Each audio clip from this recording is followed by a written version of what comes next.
বিশেষ জজ আদালতে আছেন সহকর্মী রাব্বি হোসেন। একটু রাব্বির কাছে যেতে চাই। রাব্বি, কখন ঠিক রায় ঘোষণা হতে পারে এবং মামলা দুটির সম্পর্কে বিস্তারিত আপনি কি জানেন আমাদের জানাবেন।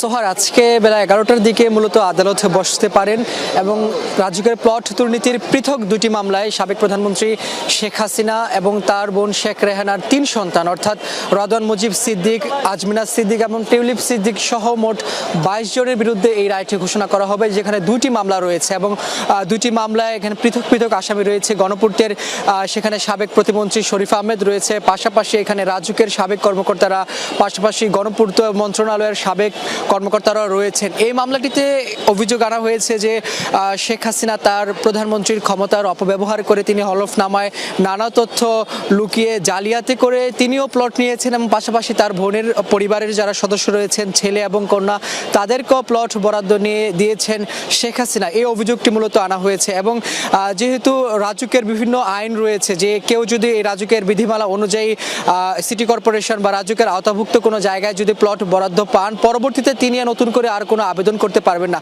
কিন্তু সেখানে এই নিয়মটাই মানা হয়নি। সেখানে শেখ হাসিনার পরিবার এবং তার বোনের পরিবার হলফনামায় সেখানে উল্লেখ করেছেন যে তাদের নামে রাজুকের কোনো প্লট বরাদ্দ ছিল না, কিন্তু সেখানে ধানমন্ডির সুধা সদনে শেখ হাসিনার পরিবারের নামে প্লট ছিল, সেই তথ্য তারা হলফনামায় গোপন করেছেন। এরকম আরও বেশ কয়েকটি তথ্য গোপন করেই মূলত এই প্লটগুলো বরাদ্দ নিয়েছেন, যার কারণে এই মামলাটি করেছিল দুদক। এবং আজকে যেহেতু এই দুই মামলার রায় ঘোষণা হবে, এর মাধ্যমে শেখ হাসিনার পরিবারের যে 6টি পৃথক প্লট দুর্নীতির মামলা, সেটির একটি মীমাংসা হবে এই বিচারিক আদালতে।